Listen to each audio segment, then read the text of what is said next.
All right, excited to have, just really excited to have Freddy here. Welcome. We met last week. I knew you were coming on the pod. I'm excited you're here, man. Well, first off, welcome to the studio. Thank you. Studio-ish podcast room. It's pretty sweet. So. It's not bad? Yeah. Yeah. But was it more professional than what you were expecting? Yes. I think that's great. A win. That's a win in our book. All right. Well, how long you been in Sacramento? Not very long. You weren't announced that long ago. I know it's been kind of a short turnaround. What's it been like? Kind of a whirlwind? Yeah, it's been quick. I think I've only been here a month, so It's been quick. But honestly, it flew by. First week, I'm already comfortable with all the guys, with the staff, and feel right at home right away, honestly. Really? Yeah. That's awesome. Well, obviously, a couple guys you know. Obviously, you know Neill, yes. And I'm excited to ask you about him. But you also played with Ryan a little bit too. So you had that help too a little bit. What was the process like getting signed? How did those conversations start? Was that something you were talking to Neill about after he got hired? What was that process like for you? Honestly, Neill was the one who brought me to Tampa Bay originally, so I had a good relationship with him there, and obviously he left pretty quickly after I arrived there. Right. So when I heard he was back in the States, I think it was very obvious decision for me to reach out to him and start talking about I love playing for him before, and I really want to play for him again. Mm-hmm. So that was a super easy conversation, and from there it just kind of it all happened. And also with Ryan, when I saw Ryan signed as well, it was just it just seemed like obvious choice. Yeah. So what is it about Neill as a coach that made you want to reach back out and play for him again? I think a big thing for me is that he can really relate to his players. He played at a higher level than we're playing right now. So I think that's really great. And also he played my position, which I think several other center backs have said. But it really helps when you trust his opinion and he can teach you to improve your game, because that's what we all want to do at the end of the day. So I think that specifically for me, but also as a leader of a team, I think he sets obvious standards and makes it very clear what he wants to do. Mm-hmm. So you know what you need to do to be successful under Neill, and it's very obvious. So it's not wishy-washy. You know what you need to do to get the job done and what he wants you to do. What's he like pregame in the locker room? Is he a big rah-rah speech guy? Is he a quiet confidence guy? I have opinions on what I think he is, but I don't really know. What's he like pregame in those moments? I think he definitely is so passionate. He wants to win more than anything else, just as much as all the players, because he's been in the situation. Right. He knows how much of a competition it is and how much it means to all of us. So he really brings that. And he'll be strategical and everything and calm when he needs to be, but at the end of the day, he just wants to win, and he really wants to bring that out in his players as well.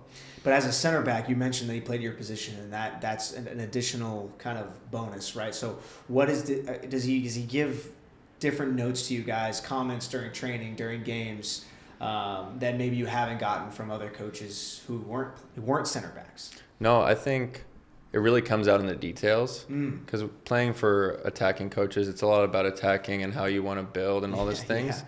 But with Neill, even this week, we're very detailed about as a team, even we want to defend this way in certain positions in the field, and he really kind of guides us so we know what every position is doing defensively and offensively. Mm-hmm. So I think the detail is very nice, which sometimes gets overlooked if you haven't played the position. Sure. What about, it depends on, we haven't seen enough free kicks, corner kicks, things like that, but I'm sure I'm pretty sure you're the tallest center back. Does that mean you are, I think you are, right? Yeah. Yes. Yeah, you are. Does that mean you're automatically getting that bonus to go up and get into the box, or we haven't seen a ton of that. We didn't see a ton of it last week, but is that somewhere where you've seen yourself getting that opportunity to move forward and get a chance to score some goals? Yeah, I think obviously I want to be in the box in every corner, and I think for myself, I really want to score a lot of goals this year. Because in the past few seasons, I haven't notched that many. I've scored one, I think, last year. Mm-hmm. But this year, I would love to get. So let's see. Let's set a goal for myself this year. I want to get 5. I'd be very 5 plus. Okay. Would be I think my goal for this year to knock in some headers. There you go. All right. Yeah. I love that. Well, I think you're definitely going to be the guy moving forward, just from a height perspective. I saw you jumping on Saturday. You can get up there pretty good. So it's going to be. I'm excited to see that, Dan. I love that. So last year, kind of all the center backs are about the same height. So it's kind of you didn't know who was going to be going forward always. I think it's an easy, pretty obvious answer. And I know sometimes multiple guys go up in this situation, but it just depends. I want to ask about you're kind of from California, Newbury Park, which tell us where that is. It's so it's kind of in Thousand Oaks, which is still pretty niche area, but it's kind of, I like to explain it. It's kind of close to like between LA and Santa Barbara. Like if you want to go from LA to Santa Barbara, you're going to drive through Thousand Oaks. Got it. And another big name around there is Calabasas, probably 15 minutes north of Calabasas. Got it. So yeah, in the valley, it's a nice place. 6 hours from here, but close enough. Yeah, no, that's good. That's good. So, you've obviously spent a lot of time in California. Had you spent a lot of time here in Sacramento, Northern California prior? Or Not much. The only times I've driven through a couple times. COVID, I did some road trips from where I went to school in Seattle to LA. So I actually had a friend here who I stopped overnight. Okay. But other than that, no, I haven't spent a lot of time in the city. What? It's only been a month. Have you been able to go experience any of it? Go check out some places? I'm sure probably not a lot of time, but have you been able to do any of that at all, or no? No, yeah, me and my wife are big foodies, so we love walking around. So we actually got a place in Midtown and have been exploring. And one place that stood out was Mikuni. Yep. We're big sushi people. Okay. So I think that was I think I talked to Jared and Ryan. They love that spot as well. Yeah, Ryan mentioned it last week. I'm pretty sure. Yeah. I think we actually went on little dinner run all together. Jared, Ryan, me, and my wife to Mikuni. So it's been a good spot that we found so far. What is any I'm trying to think what's over there. There's a couple good spots over there. Yeah, we're big coffee people, and we have an Australian Shepherd who's pretty active. So every morning we love to walk, and we've been trying different coffee shops, and we really like La Costa. It's really good. It's very close to where we live. Good place. And then obviously all the temples. They're all kind of the same, but we made it to a few different ones already. Yeah, well, that's great. It's right where the old office used to be, down off 20th Street. So now that we moved into downtown, that was we would go to lunch. And a lot of these different places were all down there. And we were right in the hub of a lot of different coffee spots. Pachamama down there as well. I don't know if you've been there yet. I've been there as well. Yeah, a lot of good spots. A lot of good spots down there. All right, what I want to ask about, there's a lot of things I want to talk about. You played in Washington, won a Pac-12 championship. Is that right? Yes, I did. I have a ring. You have a ring? Yes, I do have a ring. You know what? Unbelievable control for you not to bring it today. I mean, just letting you know. I don't know if you have it with you. I do. I still have it in my watch, jewelry box. I have my Pac-12 ring. There you go. Love that. So I want to talk about that. What's that? What was kind of that college experience like for you? And I guess at what point did you realize might be able to do this professionally? College was honestly, looking back on, one of the best times of my life. All my friends. Everybody who came to my wedding, all from college. All my best friends that I keep in touch with from college. And I think that bond really came from just grinding every day. Because I redshirted my freshman year. Okay. So I wasn't playing much when I was a freshman, sophomore. But once I made it into this team, I think that's when it started realizing I'm playing really well. Mm-hmm. We were ranked number 1 in the nation at the time and won the Pac-12 that year. And then kind of after that season, I was like, wait, this could really work out to something special for me as a career. And I think, and it also helped, a lot of my buddies also are professional, got a bunch of buddies in MLS, USL, some overseas, and we just love following each other, and that bond just kind of drives each other, and it gives you somebody to talk about the games with and watch each other, and it's just a great experience. Yeah, exactly. Very cool. Very cool. You mentioned your wife got married in the off season. Congratulations. Thank you. What has it been like kind of being here with together and experiences in Sacramento together? Obviously it's been, I'm sure, a whirlwind for you. Did you honeymoon? Did you do any of that? Or is it it's a next off season thing, or it's tough? Yeah. So we got married on New Year's Eve. Wow. So still pretty recent. And, we jetted off to Costa Rica January 2nd right away, because we knew it was going to be tight. Yeah. But we were in Costa Rica for 10 days and it was great. That's really great experience. All right. Well, good. So we enjoyed that. And then obviously we got here pretty recently. We're still kind of unpacking boxes and, I'm sure, and moving in, but it's been great. Yeah. Good. Glad to hear that. I want to talk about when you played for Neill at Tampa Bay. Do you notice any differences from him when he coached at Tampa Bay? Obviously, he's coached in Scotland and in England. coming back over here into the U.S. Have you noticed any differences this time around, or is it kind of similar to what you had at Tampa Bay? It's similar, but he's added like wrinkles. Like he's definitely like developed as a coach, and I think he's building a system that's even better than what he had before. And he had a lot of success in USL already, so I think we're going to do great this year because he's really kind of developed his game model and everything to fit the system here and make us even better than we were the past years. So I think there's sometimes a little deja vu. Yeah. I'm not going to lie with some of the drills because I've seen them before, but then also there's been a lot of new wrinkles that are new to me as well. That's good. Yeah. Keeps you guessing a little bit, but at the same time, there's a little familiarity there. That's good. What do you think? We saw a little bit of the team this last weekend. Some of these people maybe weren't at the friendly. It wasn't televised. Opening night next weekend. So we got a little bit of time before fans and the opposing teams start to see you guys. I'm sure there'll be some scouting from New Mexico, and this is kind of the fun time of year. But from a tactics perspective, is it anything different from Neill from what you've seen in the past? Or I know you mentioned the wrinkles and some of the training side, but have you seen his tactics change at all and what he wants to do on the pitch? I think notoriously he's loved to play a back three, but he's not afraid to like adapt. So I think I can't like tell you exactly how we're gonna play because don't tell me. I know I won't. I won't leak it.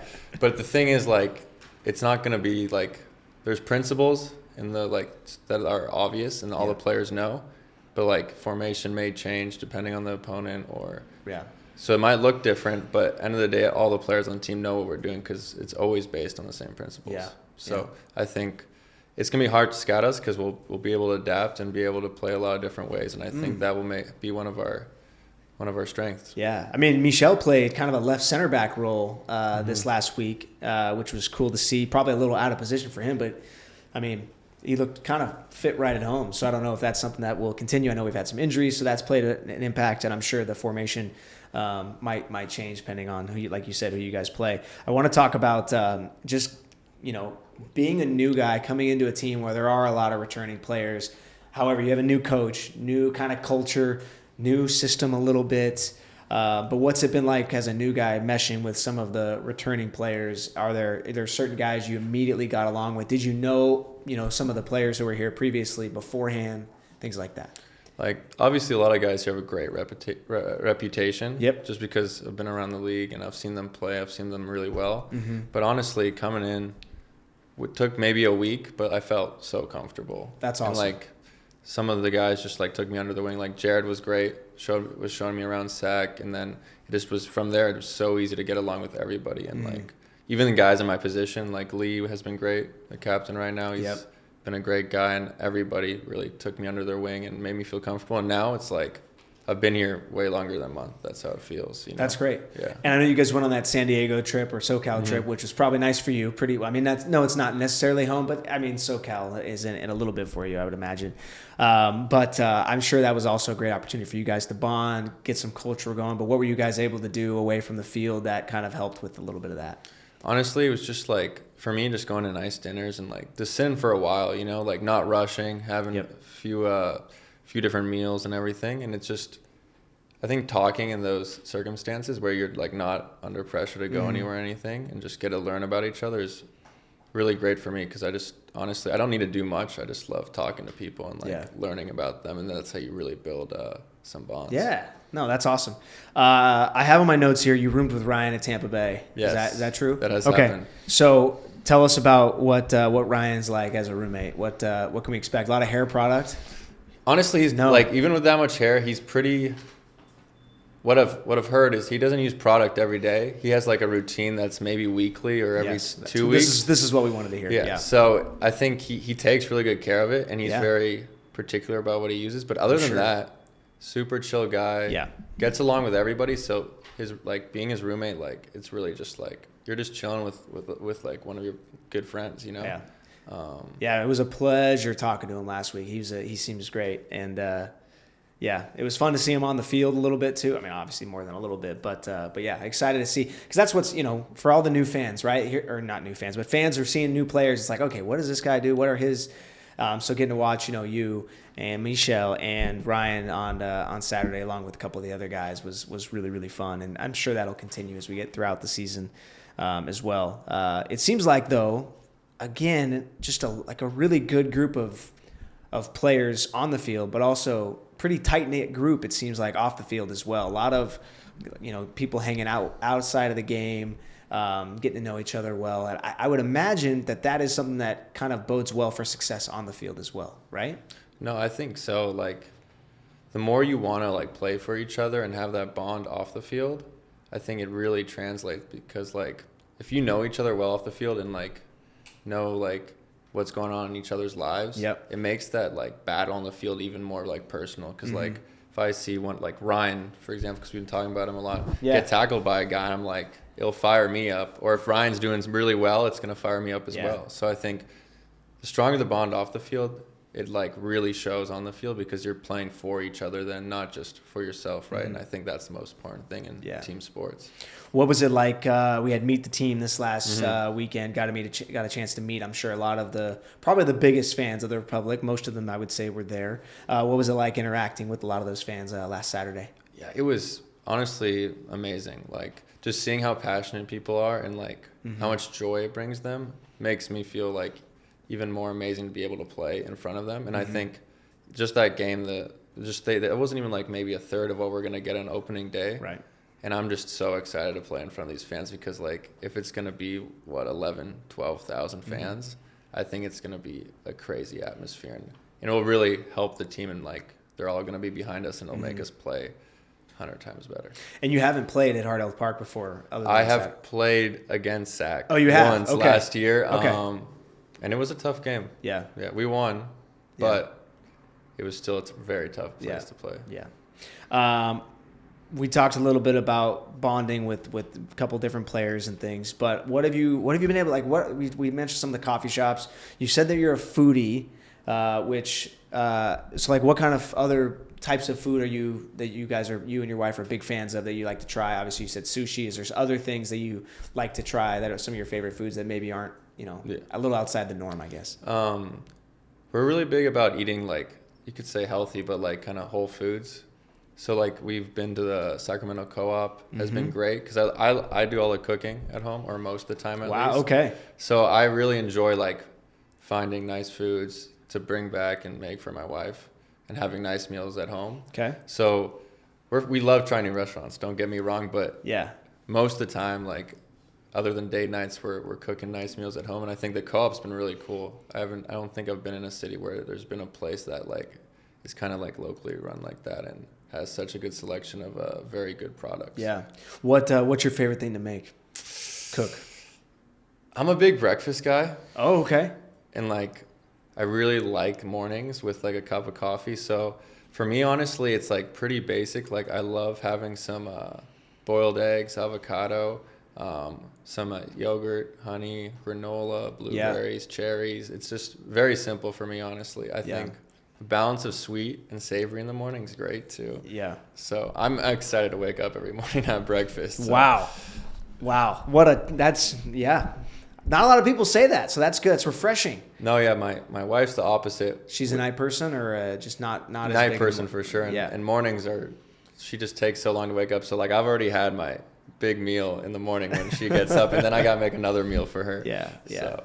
Well, when you have a training in the morning, it makes sense. You want to wake up, get your day started, and have a good meal before you hit the pitch. So that's great. What are some of the things you're looking forward to about playing in Sacramento, being in this area? Are there places you want to explore? You mentioned you're excited to play in front of the fans at the stadium, which I know I totally understand why you would be. But are there things you want to do in this area, places you want to visit in your time here? I really want to do Tahoe. I went when I was very little. It's a long trek from LA, though. Right. So I really want to go there. Also, I heard Folsom Lake could be a good place when it's really, really hot here in the summer. Yes. And then I'm obviously so excited for the fans, like you mentioned. I think seeing them in full force is going to be electric. Yeah. And also, I'm kind of excited for the season to kick off. I just love playing games. Training is where you grind and get better and everything. But we're all doing the hard work to like play these games, and I'm so excited for however many games we have this year. And yeah, honestly, and then lastly, I think just more restaurants and exploring them and going to these restaurants with different teammates and bonding even more with maybe guys awesome. I haven't been like I would say I'm friends with everybody now, but like building bonds with like more of them, going like outside of training and like meeting their significant others and their families, I think will be super exciting as the year goes on. I want to ask you too, because we haven't, I don't even know if we've announced it yet, but we can talk about it now. Eric Weil joining the team from an assistant coaching perspective. I believe he's coached you in the past? Yes, he was with Neill when I got there, and he actually finished out the year when Neill left earlier in the year. Sure. So I've had a whole season with him. Okay, so can you kind of tell us what he brings to the table? What are the things that he adds to the coaching staff, adds to the team? Super nice guy. I've got to talk to him a couple times. But what does he bring to the team from a coaching perspective? I think he's very analytical. Like he's very he looks at a lot of the smaller details. Yeah. Whereas Neil's very worried about the whole team, But like Eric really, I think, dissects all the information you get on video, and as well helps Neill coach. So I think he's the guy who will find help us add wrinkles or find where we need to get better or find weaknesses in other teams. I think he'll really, really help in analyzing all these little situations. Yeah, I've seen some of the video where he's pretty good at breaking down plays. I know he has this platform that he was talking about. We were talking about trying to use it on TV and seeing how we were talking about it. But he does a good job of highlighting. Watch these two guys. Here's what they do, and here's how you can exploit it. And I was like, wow, that's pretty high level. So very cool to see. And I know Neill was pretty excited to add him to the coaching staff with Martine, with Bradley as well. All right, who's the most competitive guy at training? Let's get right into it. Competitive, I think Russell's. He's very competitive. Who talks the most though? Talks the most. Ooh. Talks the most trash. I almost swore just for everybody. I almost talks the most trash. Yeah, I almost. Yeah. I'll put Jared in there. Really? Because the goalies talk a lot. Yeah. Not always trash, but just a lot. Yeah. Yeah, he talks a lot, and every once in a while something little trash talk he might slip out or. Yeah. Yeah. God, he just seems so nice. He is, but he's competitive. He's competitive. We're all competitive. Everybody's competitive. There's always moments where something might come out. Definitely in these intense settings. Yeah. All right. Okay. Who's the guy who's surprised you the most with their talent level coming in? Okay.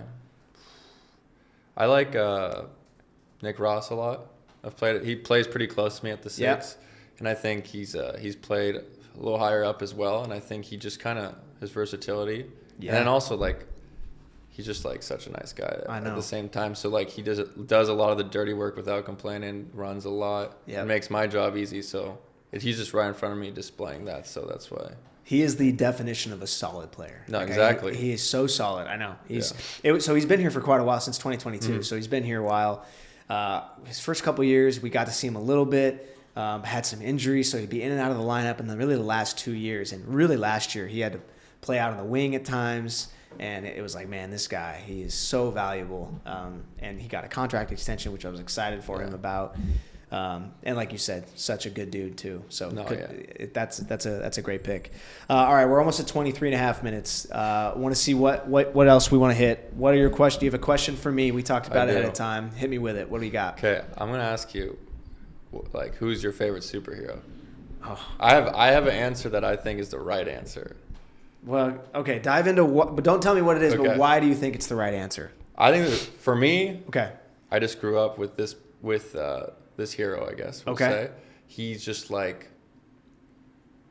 who you would want to be as a person as well as a superhero, if that makes sense. And he's just I think even the movies in the beginning and movies now, it's just generational, and I think he's always had a lot of fans. All right, I have a guess who I think yours is. Okay.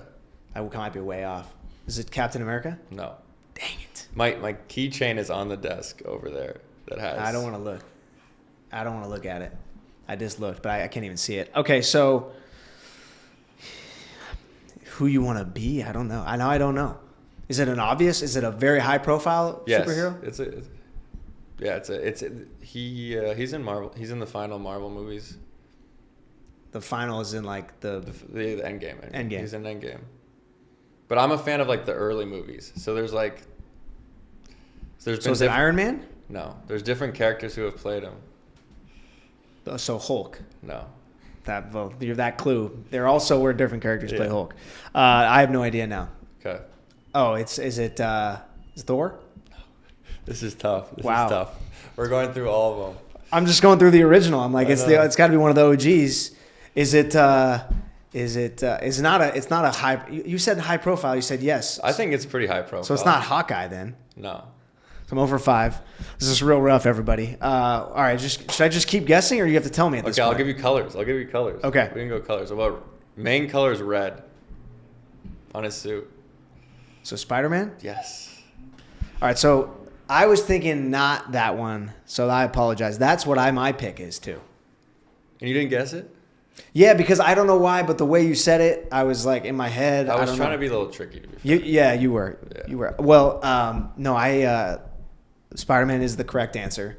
It's the most interesting superhero in my opinion. Mm-hmm. Yeah, I think that's the answer. No, yeah. I think he's the guy. He's the guy. Yeah. No, but I think that I didn't watch a ton of superhero movies growing up until it was like the Batman trilogy in the mid 2000s with Dark Knight Rises was like classics, right? Classics. And then Iron Man was so good, and the way they developed this into a whole universe has been pretty crazy. The ins and outs of everything.